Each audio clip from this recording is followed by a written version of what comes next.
I want to start out with the only Portuguese that I've been able to pick up so far. Yeah. This is my first day in Brazil ever. I arrived this morning. Eu amo brasileiros perché una grande coração. I have received more hugs today in one day than I have had all year, and I love it. Ele estava contando que ele chegou hoje no Brasil, ele pousou hoje de manhã, ele estava falando somente uma frase, ele falou para nós aqui, e ele recebeu mais abraços hoje aqui do que até agora no ano inteiro. Yeah, thank you. Muito obrigado.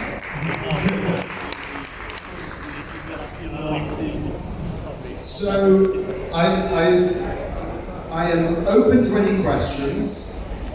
I will talk a bit about Coup, how it came about and developed, and then a bit about how I design games and what I'm doing now with large group games.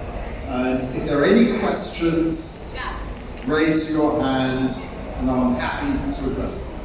Então ele vai fazer uma fala primeiro sobre o desenvolvimento dele de Coup, o que ele está fazendo na empresa atual.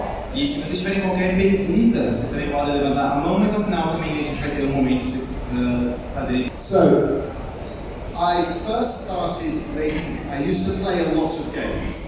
I used to play a lot of card games, particularly bridge and poker, both of which I think are excellent games. I did love poker, but I felt that it needed money. You needed to have to play, to gamble for money, for it to be an interesting game.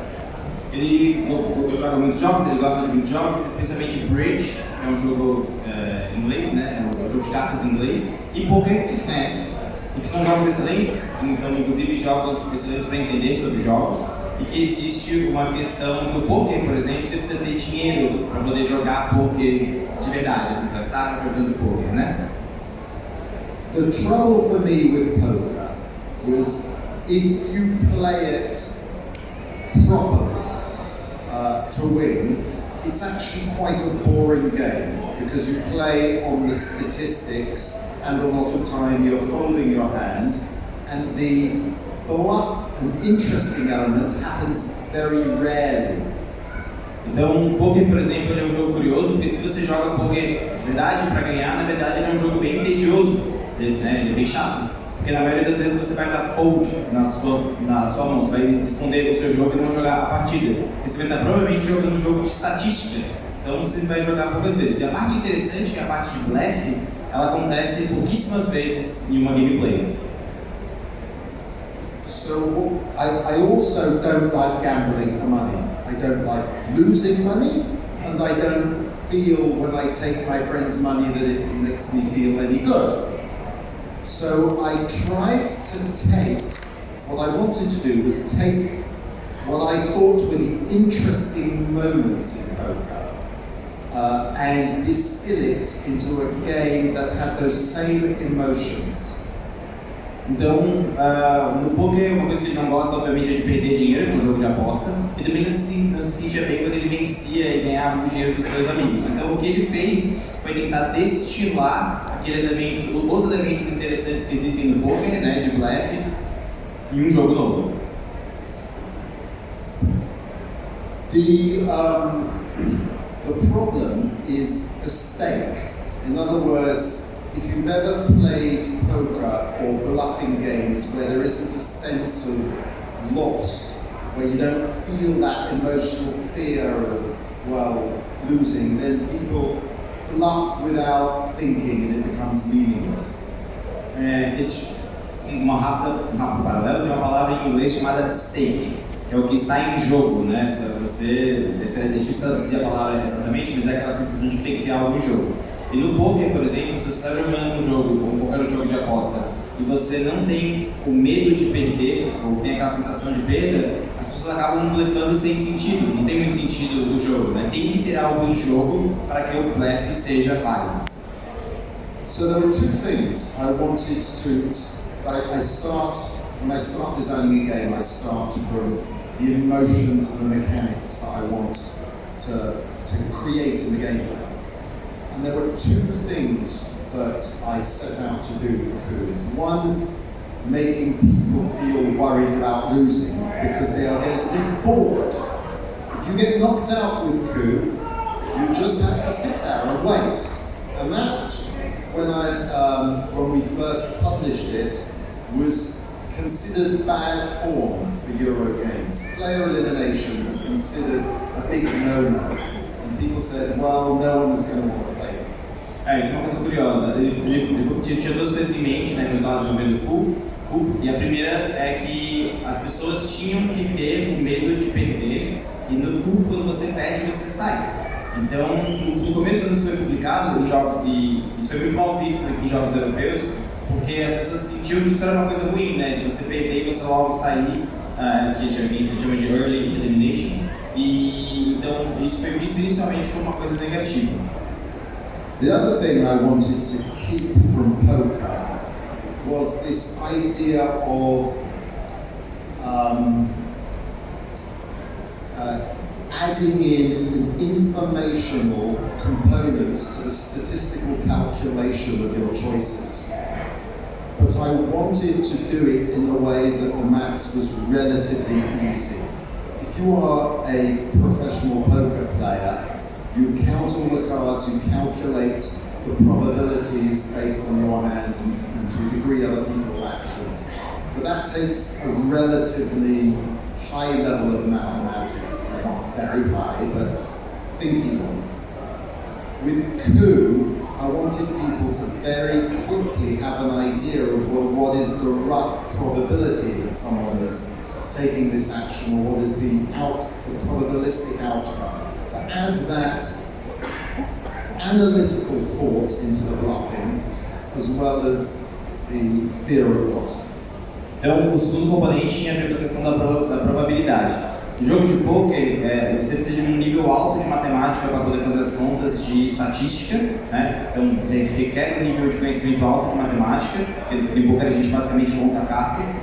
Nesse jogo, né, em Coup, o que eu queria fazer era introduzir um elemento que adicionasse informações na conta, mas que ainda assim fossem mais acessíveis, fossem mais fáceis. No fundo, são contas simples.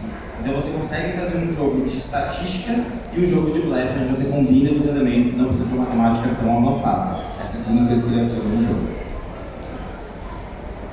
So I came up. So why I'm relatively proud about Coup is although I came up with the mechanic of this idea that there are different powers and you could bluff the ones you have, it took about 6 years of testing it, trying it, tweaking it, to boil the rules down to something that was fairly simple and yet maintained a balance for those two goals, of having a fear of loss and allowing people to, without thinking about it, calculate the probabilities as they played.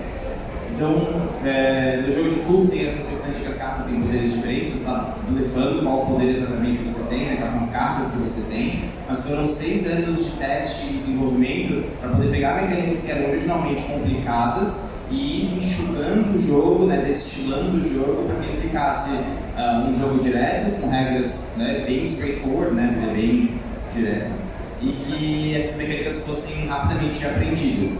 E esse elemento ele é importante considerando aqueles dois pontos iniciais que ele pontuou na fala dele. If you've talked to any game, this is true of all game designers, making simple rule sets that still allow interesting decisions is incredibly difficult. You've got this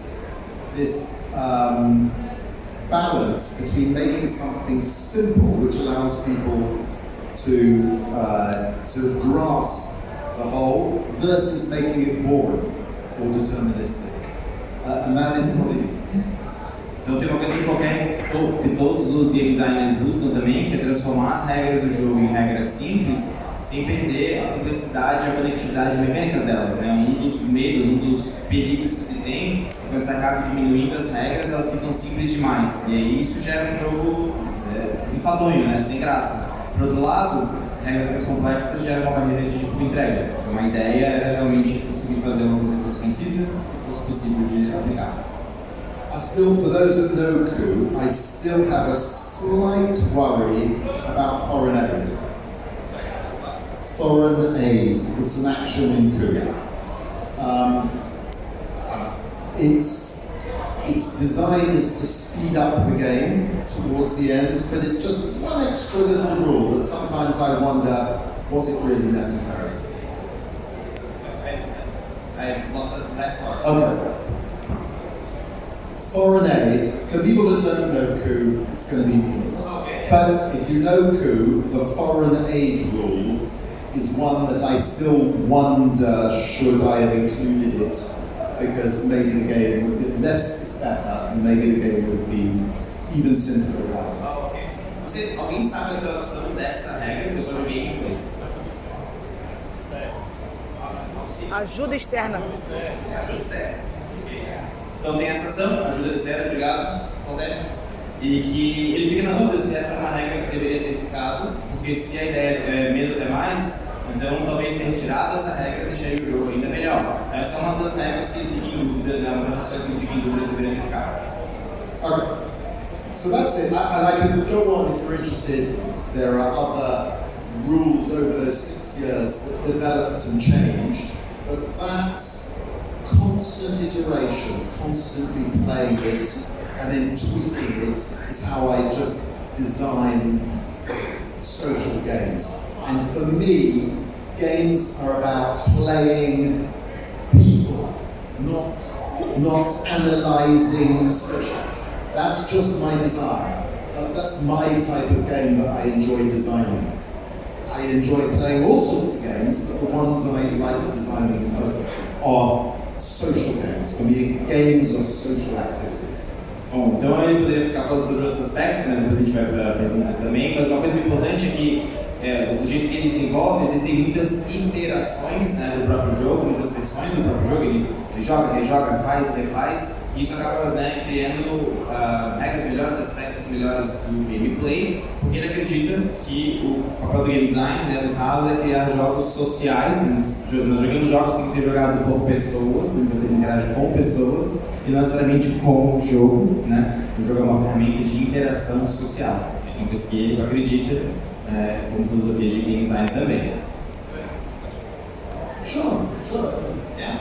I have no clue of timing. I will talk until you throw me out, but if there's questions, I would love them. That's easy. Vamos para perguntas, que acho que tem gente que está olhando, tipo, sim, talvez vocês tenham perguntas do de não ter tempo. Alguém tem pergunta para o nosso game designer? Ou vocês só estão realmente interessados na fala dele? Ok, fez uma pergunta lá. Ok, muito obrigado. So I'll translate he's going to make the question. Você vai fazer em português ou em inglês?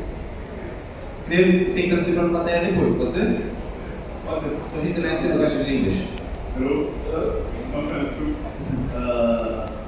If there wasn't an aspect of elimination in the game, how would you approach it? Se não tivesse o aspecto de eliminação no jogo, como seria a alternativa? I would say you should buy Masquerade. Ele diria então compre Masquerade ao invés de Coup. Yeah, it's a great game, but that tries to do the same thing without elimination. Então é um jogo ótimo, excelente, tenta fazer a mesma coisa, mas sem eliminação. I think elimination is critical because otherwise, as I said, there isn't the fear. No gamer wants to sit at the table waiting while the others play. Então realmente eliminação é crítico porque ninguém gamer, né? Nenhum jogador quer ficar sentado na mesa esperando os jogos terminarem de jogar. Outras perguntas? Mais uma pergunta?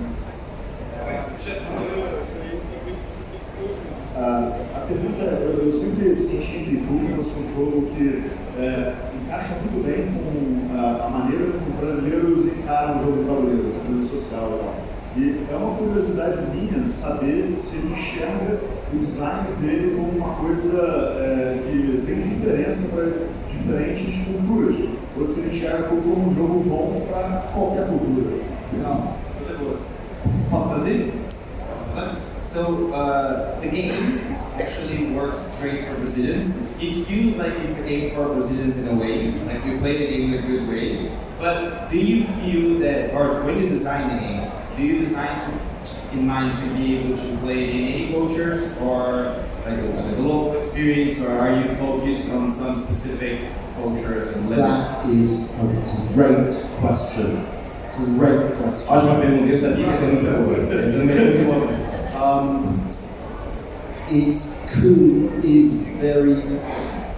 Has very varied popularity in different countries. É um jogo muito popular em diferentes países, muitos países diferentes. Germans don't like coup. Os alemães, por exemplo, não gostam de coup. Which is interesting. Yeah. Historically speaking. It's strange which cultures like it and which don't. I wouldn't have particularly guessed. It is amazingly popular in Brazil. I got to give it to you. It's amazingly popular in Brazil. Poland, America in college campuses. It's a generational thing in America. Então it's not overall, it's like a generational thing. Isso é uma coisa interessante. Então, Brasil, Polônia, né, são muito populares, mas nos Estados Unidos é uma coisa meio, né, que está na universidade. Então é uma coisa talvez meio de geração, assim, né, geracional. Não é tão aberto assim. And the French. E os franceses. Yeah. They have the experience. Mais alguma pergunta? Mônica?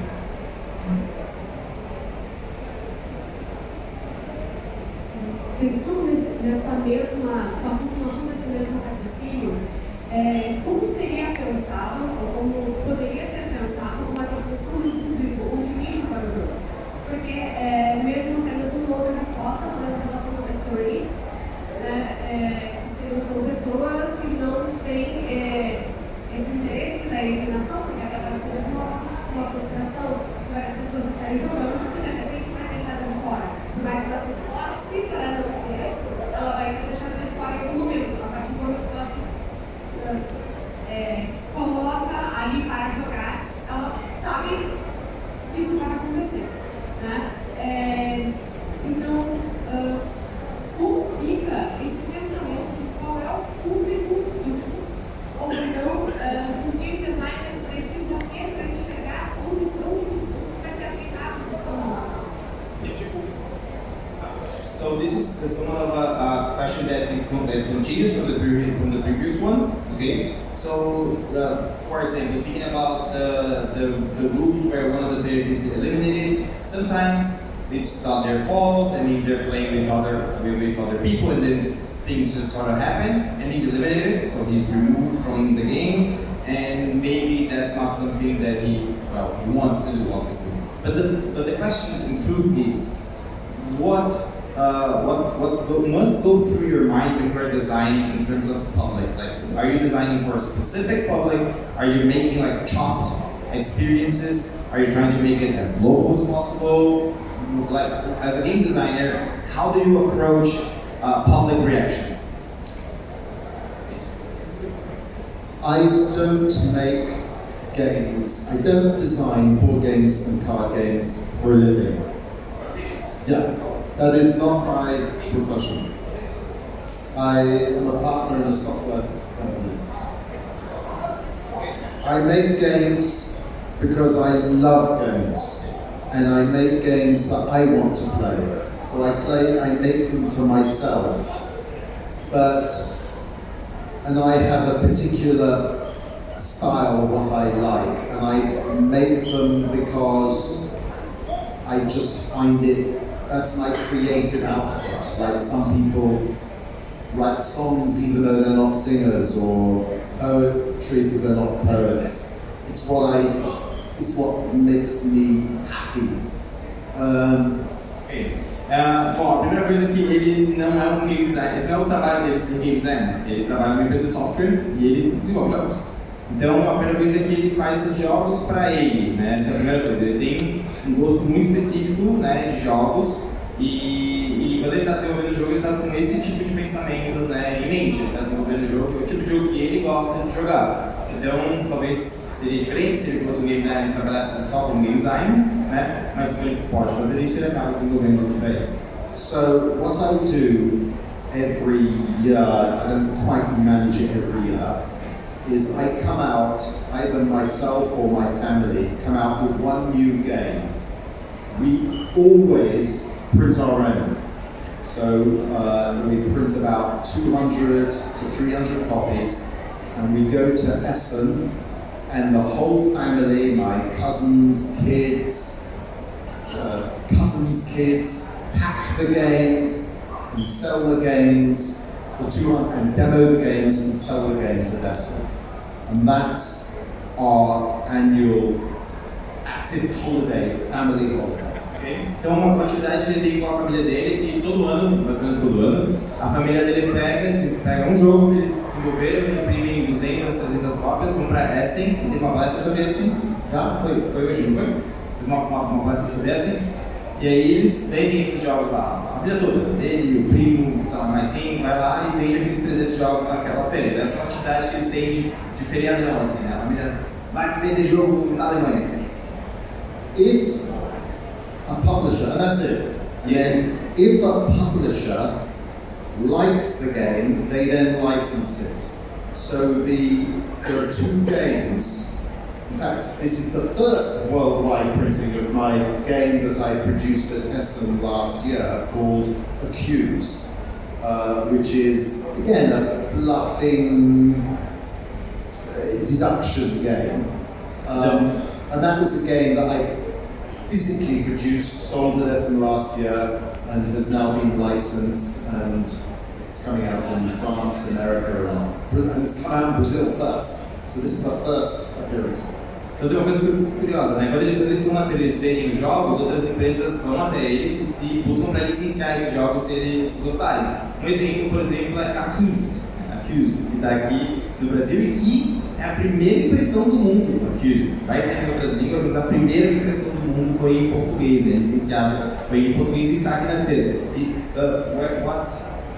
where can we find the game? Grok. Tá. Grok do all my games. E os dois jogos estão na Grok, esses dois jogos. And that's just because I met Lewis from Grok, and he liked Coup, and he said, could you do it? And I said, yes. E tudo que ele se encontrou com o Lucas da Grok, ele falou, você poderia fazer isso aqui? Não posso, então. Uma coisa meio que andou assim naturalmente. Some of my partners around the world are fantastic, like in Brazil, and some, the Russians, have lots of promises and no money and nothing. Alguns parceiros são ótimos, como por exemplo no Brasil, o Grok, eu jogo bastante eles, e outros, tipo os russos, fazem várias promessas e nem sempre entregam.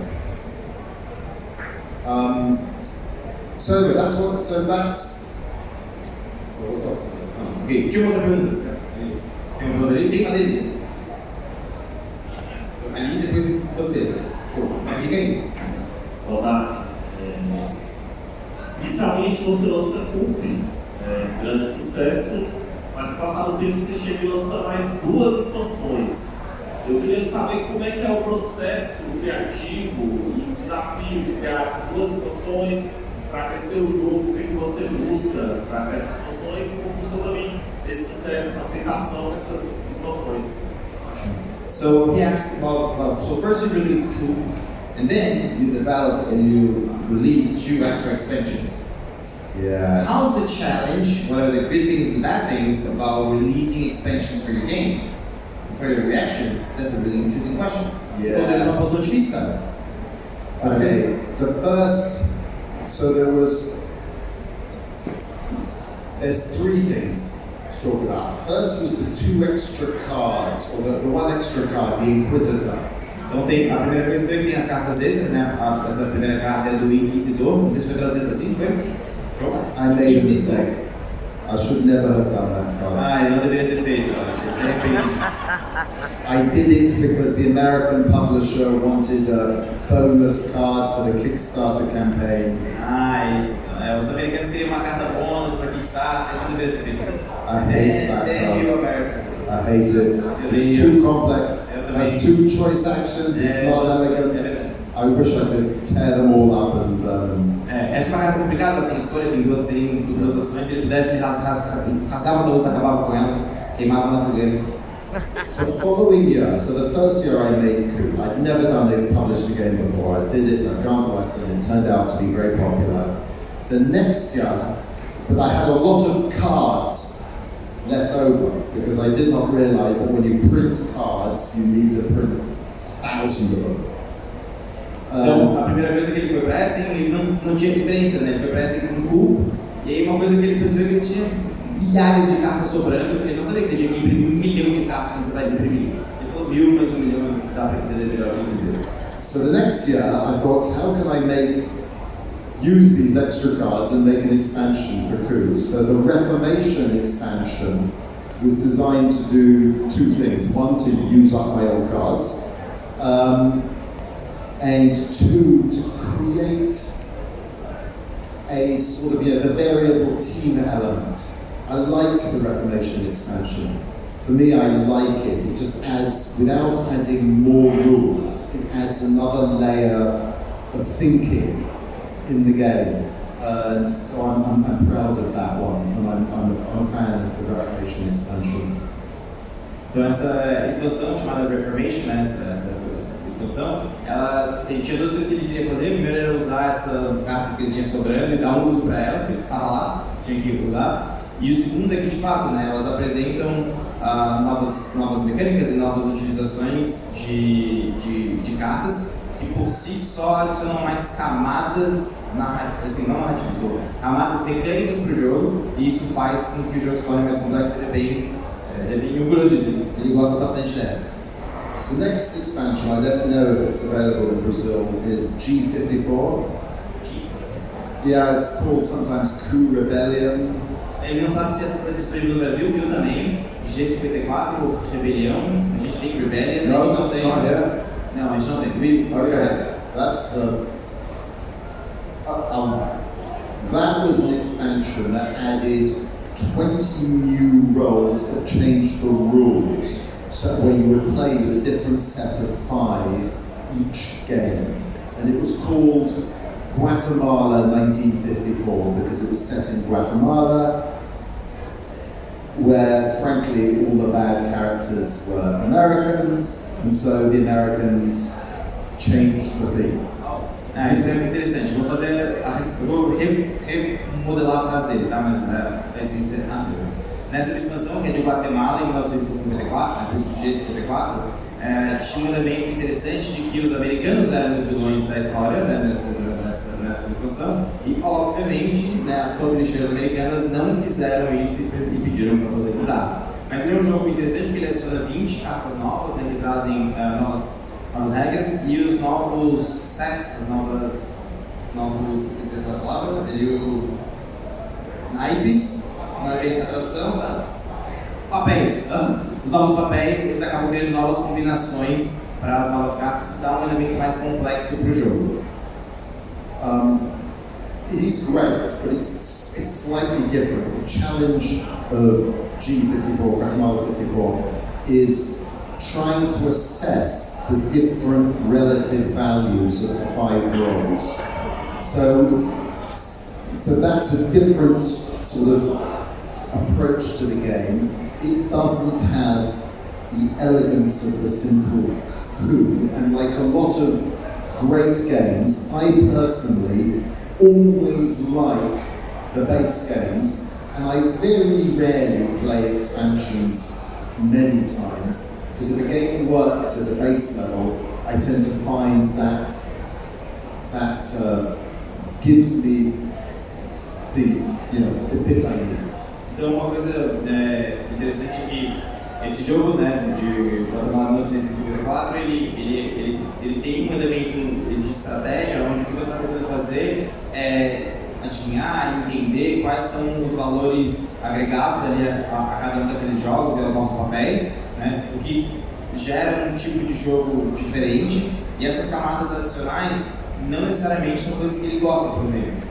Como todo jogo mais elegante, como todo jogo que acaba sendo um pouco melhor, e ele acaba também jogando dessa forma, jogar os jogos sem as expansões. Porque se o jogo base funciona bem, a sensação de jogo, de um jogo fluido, acaba acontecendo melhor. Então, nesse caso, o jogo base acaba funcionando um pouco melhor. But it's good. It is a good expansion. Mas é bom, a comissão são boas. There's another question from the board.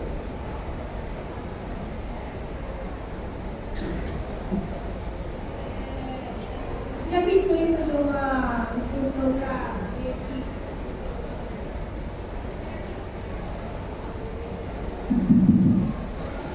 Você já pensou em fazer uma expansão para crianças ou até um novo jogo sobre crianças ou para qualquer tipo de idade mesmo? So, have you ever think about making an expansion to make Coop for kids, specifically for kids, or do you have the intention to develop and design games for kids? Great question. Yes, I tried and I failed. Ótima pergunta, ele tentou e ele falhou, ele não conseguiu. It's, I simplified it down to boredom. Ele acabou simplificando demais e ficou tedioso o jogo, ficou chato. Yeah.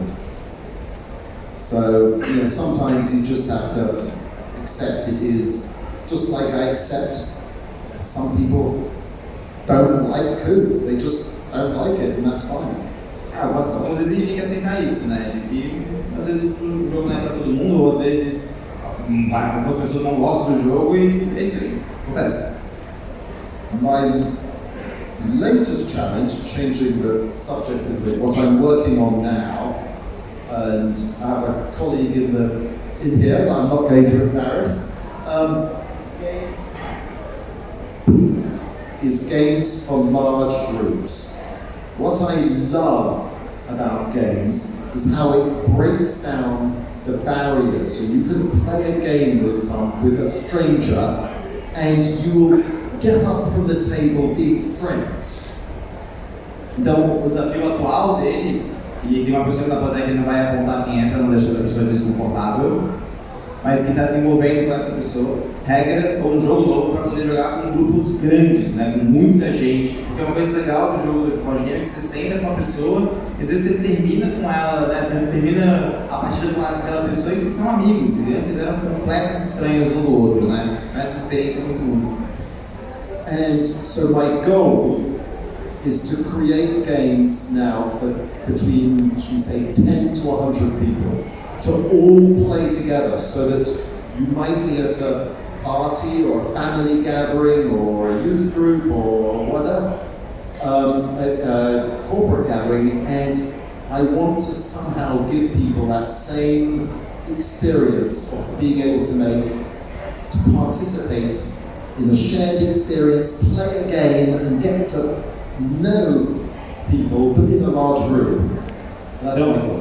Então nesse desafio de fazer para os grupos grandes, você está pensando em grupos de 100, 20, 100 pessoas, né? Às vezes você pode jogar um jogo, por exemplo, com a sua família, mas também com, sei lá, grupos de juventude, encontros de alguma coisa, agrários, sei lá, criadores de vacas, e que vão se reunir para poder jogar juntos aquilo, e que essa experiência pode trazer, né, pode aproximar pessoas de grupos muito grandes, né? E que se a gente tem essa experiência ali, às vezes 2-2, 4-4, a gente poderia ter essa experiência em 100 pessoas também. It's very hard because when you get a large group, people don't listen. You have to make it super simple. You have to allow for people to leave halfway through. There's a whole bunch of challenges that in game design makes it very hard to scale beyond 6 people at the table. Tem uma coisa difícil quando você vai fazer para 100 pessoas ou para grupo grande, no caso, que as experiências e problemas que você tem em grupos pequenos, se você escala isso para grupos muito grandes, acaba virando um caos, né? Pessoas que não entenderam a regra, que não ouviram, que não seguem as regras, que não seguem as etapas, essas coisas que às vezes a gente consegue dar management, né? A gente consegue administrar num grupo pequeno, se tem 100 pessoas, como é que você vai ter controle disso, né? Então isso são desafios que ele está tendo agora nesse desenvolvimento. But it's all because I love games. I think games are just a force of good for humans. I just think it's really hard to put people into boxes and stereotype them when you play the game with them. It just takes, we are as humans, we tend to try and put people into boxes, but I can't think of any other activity where I've sat down with an Orthodox Jew, a Mormon and a Muslim who've never met each other. They all play a game and they stand up as friends with no discussion about their different backgrounds or whatever. And that's the experience I've had at conventions, and I just think that's great for the world. Esses desafios eles valem a pena porque para ele jogos são forças do bem, assim, é uma coisa que o ser humano faz e é maravilhosa, é incrível. É uma coisa que quando a gente está jogando, a gente não faz essa coisa como seres humanos a gente faz de botar as pessoas em estereótipos, em caixinhas, né? A gente está jogando, são só seres humanos jogando. Ele teve a experiência de jogar com um judeu ortodoxo, um mormon e um muçulmano, e jogaram juntos e saíram da mesa, amigos, e não tiveram nenhuma discussão sobre o background religioso deles, nem nada parecido. Isso é uma experiência que ela é essencialmente humana. Ele não consegue lembrar, não consegue pensar numa outra experiência que pode proporcionar isso, né? Só os jogos, de fato. A gente tem espaço para poucas perguntas, então se vocês têm perguntas, não se sintam acanhados e acanhadas, ok?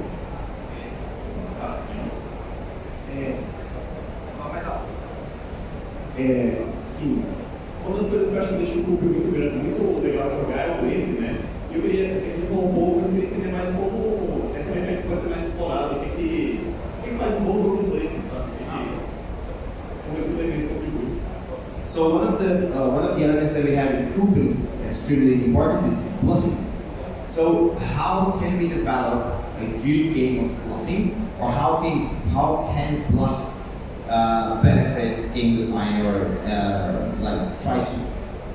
how can you build something from the bluff mechanic? Okay, two things about bluffing. Bluffing is different from lying. Vou parar para saber importante. Isso é uma coisa importante. Blefar é diferente de mentir. E isso, às vezes, no português a gente acaba perdendo. Às vezes a gente usa como sinônimos, tá? E em inglês também é bem diferente. Bluffing and, well, there are two social mechanics I like. Bluffing, because it's bringing in the difference of different people. In other words, it's adding the characters of the players into the magic circle of experience. Whereas it's the thing that changes it from being an analytical game to a social game. It's a good mechanic for that, provided people accept or understand the difference between bluffing and lying. That's number one. Então, uma coisa desse componente social do blefe é que ele coloca o elemento das características da pessoa, dessa persona da pessoa dentro do ciclo mágico do jogo.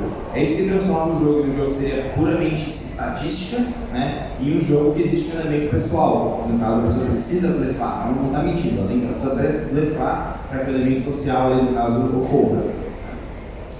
The other mechanic I like for the types of games that I design is bidding.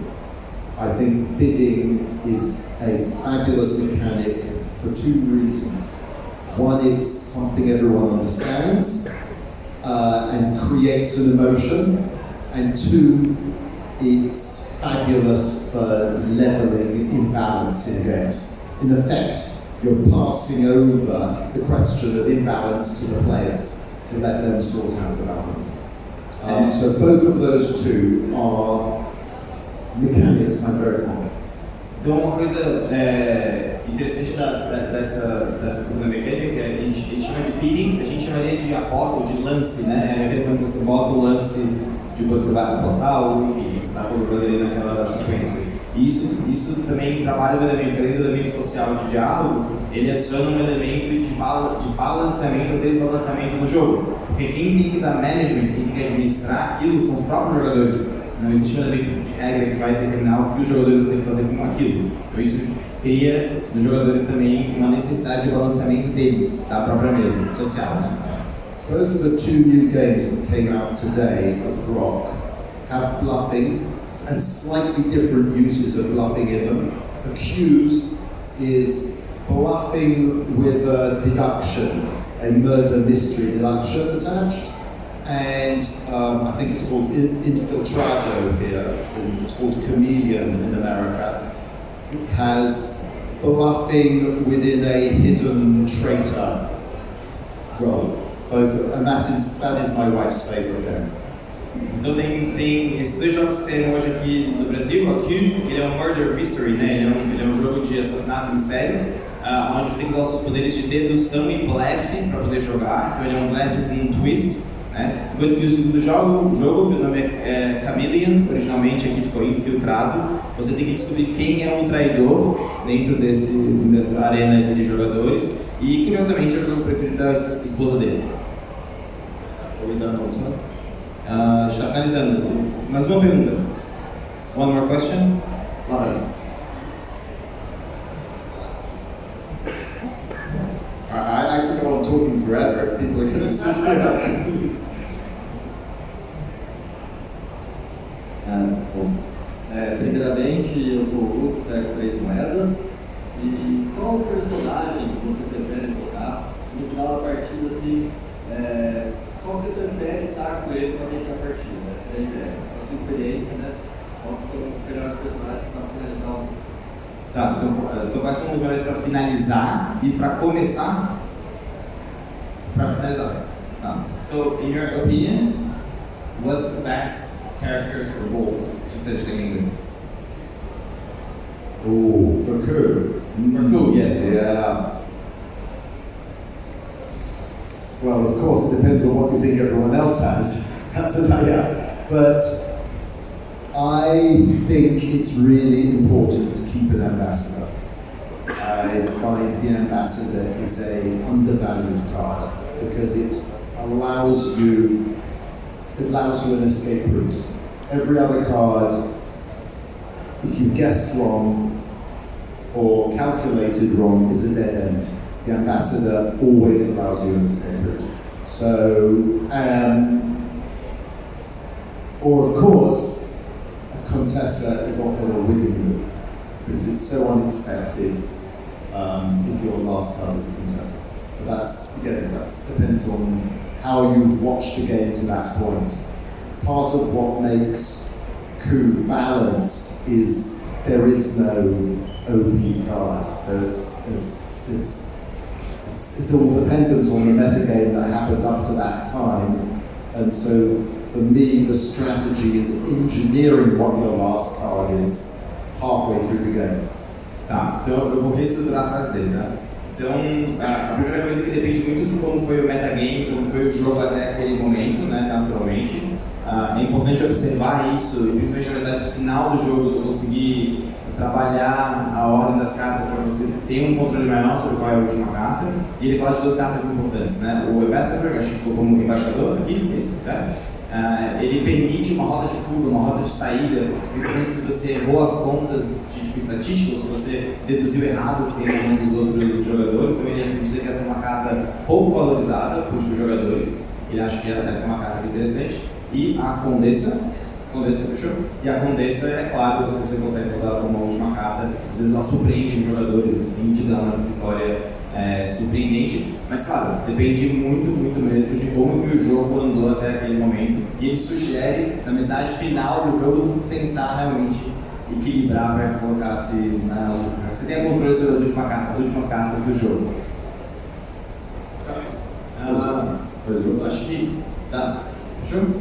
Acho que fechou. A gente vai mandar depois. Are you sure? É pequenininho. Pequenininho. Ele prometeu. It's not actually a question, because my friend here, he said a famous meme here in Brazil that we always do when we play good. I don't know if you know the meme that I will explain to you. We always start our cue plays saying I'm the Duke and I'm gonna get 3 coins. Yeah. And always we see something like 4, 5 or 6 Dukes. So it's like a meme for us. Yeah. So it's very fun. Thank you. Thank you, it's lovely. Oh! I'm going to take a photo of that, yeah. It is. Então, esse meme do Duque, ele aparentemente é um meme mundial. Ele existe mundialmente. Ele vai querer uma foto depois com a camiseta. E com você junto, naturalmente.